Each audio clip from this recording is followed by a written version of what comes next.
आज जो हमारे चीफ गेस्ट है जनाब डॉक्टर लक्ष्मण रेड्डी साहब, हेल्थ मिनिस्टर, और सिकंदराबाद एमपी बंडारू दत्तात्रेय साहब, मेरे भाई प्रभाकर साहब एमएलसी, और जीएचएमसी के मेयर, और हमारे कॉर्पोरेटर और तमाम जितने भी यहाँ पर आए हुए हैं मीडिया वाले और हमारे दोस्त अहबाब। और आज ये फंक्शन बहुत अच्छा है। एक ज़माने से मेरी भी ख्वाहिश थी कि यहाँ पर एक नाइट शेल्टर होना ज़रूरी है, क्योंकि मैं जब 2014 में एमएलए बन के आया, जब फर्स्ट विंटर जब आया तब मैंने देखा काफ़ी लोग रोडों पे सोते हैं।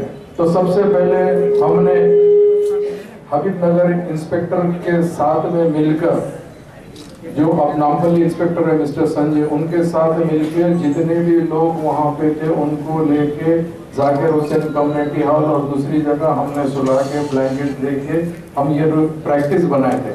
उसके बाद में ये प्रपोजल आया तो सबसे ज्यादा गवर्नमेंट के साथ साथ मैं भी पर्सनली खुश हुआ हूँ, क्योंकि आज इंसान को सबसे ज्यादा अगर कोई जरूरत है तो वो चीज नंबर 1 प्रायोरिटी में मैं कहूँगा कि हेल्थ यानी हॉस्पिटल्स की जरूरत है, नंबर 2 एजुकेशन की जरूरत है। लोग कहते हैं एजुकेशन पहले होना चाहिए, एजुकेशन में अगर हेल्थ अच्छी रहेगी तो एजुकेशन। नीलोफर हॉस्पिटल से मेरा इतना ज्यादा कांटेक्ट है क्योंकि ये 1000 बेडेड हॉस्पिटल है। यहाँ पे अगर ऑल ऑफ ए सडन कोई बच्चे की तबीयत खराब हो जाती तो उसकी माँ इमीडिएट वो बच्चे को लेके हॉस्पिटल को आती है, जो सराउंड डिस्ट्रिक्ट से आती है और नेबर स्टेट से भी आती है। जब वो नहीं देखती कि मेरे साथ में कुछ सामान रखी या नहीं रखी, सीधा बच्चा एडमिट होता और ठंडी के अंदर रोडों पे पड़े रहती, खाने की सुविधा नहीं रहती, काफी प्रॉब्लम्स रहते। तो वो टाइम पे जब नाइट शेल्टर का आया तो मैं सबसे ज्यादा खुश हुआ। और मैं हमारे लक्ष्मण रेड्डी साहब को ये कहना चाहता हूँ, ये नाइट शेल्टर बावजूद दूसरों को देना चाहते थे, मगर मैंने रिक्वेस्ट करके जीएचएमसी को ये नाइट शेल्टर मैंने अडॉप्ट किया हुआ हूँ, जिसके अंदर एनजीओ की जरूरत थी तो मेरे साथ के एनजीओ। तो मैं आपको ये प्रॉमिस करना चाहता हूँ कि ये नाइट शेल्टर के अंदर कुछ दिन के अंदर बेहतरीन मेंटेनेंस रहेगा।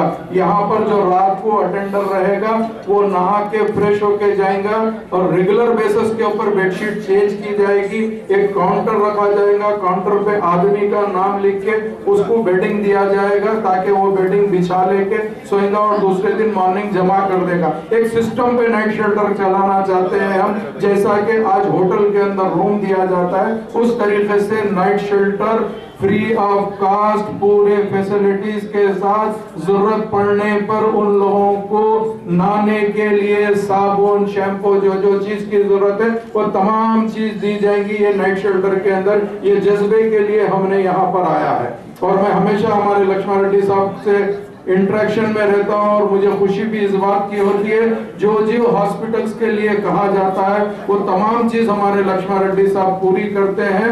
मैं इनका शुक्रिया अदा करता हूँ। चूंकि टाइम है नहीं, इसके लिए ज्यादा बोलना नहीं चाहता, सिर्फ एक चीज लक्ष्मण रेड्डी साहब से कहना चाहता हूँ। उसके साथ साथ चूंकि कमिश्नर जीएचएमसी गए हुए हैं, हमारे मेयर साहब मौजूद है और हमारे जोनल कमिश्नर मौजूद है।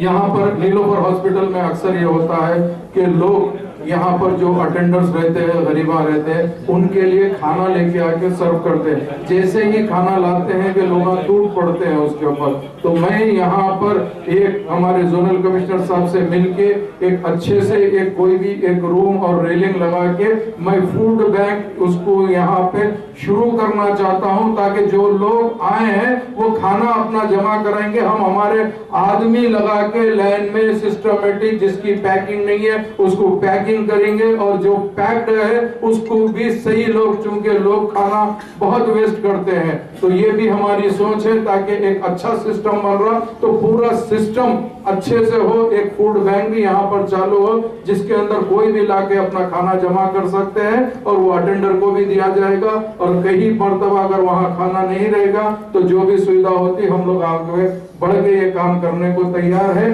तो मैं मुबारकबादी देता हूँ तमाम जो लोग यहाँ पर आज पार्टिसिपेट करे हैं और गवर्नमेंट ऑफ तेलंगाना का चीफ मिनिस्टर का भी मुबारकबादी देता हूँ, क्योंकि तमाम हॉस्पिटल अपग्रेड हुए हैं। Thank you so much. Rammohan garu, parliament सभ्युలు పెద్దలు దత్తాత్రేయ గారు, ఎమ్మెల్యే జాఫర్ హుస్సేన్ మరాజ్ గారు, మా జోనల్ కమిషనర్ గారు, మరి ఇక్కడ విచ్చేసిన మిత్రులారా, చాలా సంతోషం. ఈరోజు మున్సిపల్ కార్పొరేషన్ నుంచి సుమారు 125 లక్షలతో ఈ యొక్క భవనం ఈరోజు కట్టి, ఎందుకంటే ఇక్కడ మనం చూసినాం ఎక్కడైనా చాలా రోజుల నుంచి పెండింగ్ ఉన్న ఇష్యూస్ అనేది పాపం. ఎందుకంటే నీలఫర్ హాస్పిటల్కి ఒక ప్రత్యేకమైన గుర్తింపు ఉంది. చుట్టుపక్కల రాష్ట్రాల నుంచే కాకుండా అనేక దూర ప్రాంతాల నుంచి కూడా ఇక్కడ విచ్చేస్తూ ఉంటారు. వారికి అటెండెన్స్ కి ఏంటంటే చాలా ఇబ్బందికరంగా పరిస్థితి ఉండేది. కానీ గ్రామాలు చేసేవాళ్ళు వాళ్ళు ఇద్దరు ఇక్కడ ఉండే పనిదాన్ని మరి వాళ్ళకి ఎక్కడ ఉండాలనే ఆలోచించినప్పుడు వాళ్ళకు ఇలాంటి నైట్ షెల్టర్ ఎందుకు ఇది వాళ్ళకు చాలా రోగులకు ఎక్కడైతే మనం మందులు ఇస్తున్నామో వాళ్ళు ఎవరున్న వాళ్ళు కూడా సహాయం చేస్తే ఖర్చు లేకుండా వైద్యం పొందే అవకాశం ఉండదని నేను ఉదయపూర్వకంగా భావిస్తాను.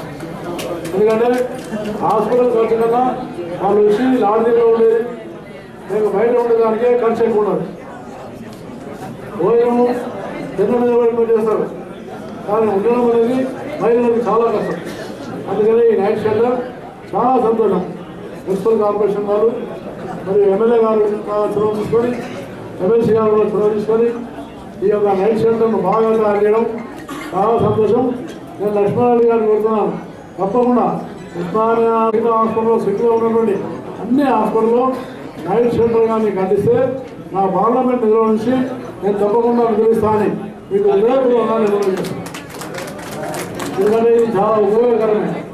అలాగే ఈ యొక్క హాస్పిటల్లో క్యాన్సర్ హాస్పిటల్ విషయంలో నాకు ఇప్పుడే చెప్పినారు ఏంటంటే క్యాన్సర్ రోగులకు ఒక తెలంగాణలో మనం దాన్ని నివారించుకోవాలి, తగ్గించుకునే ప్రయత్నం చేయాలి.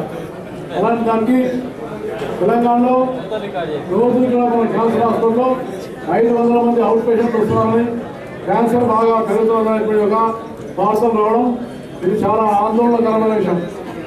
దాన్ని సందర్భించి ఇక్కడి నుంచి కేంద్ర ప్రభుత్వానికి తెలంగాణలో ఒక 3 కేంద్రాలు, ఒకటి మహబూబ్ నగర్, రెండోది వరంగల్, మూడోది ఖమ్మం, ఈ 3 సందర్భాల్లో గవర్నమెంట్ హాస్పిటల్ ఉన్నాయి కాబట్టి అక్కడనే క్యాన్సర్ యొక్క ఎక్విప్మెంట్ మీరు తప్పకుండా కేంద్రం నుంచి మాకు సహాయం చేసి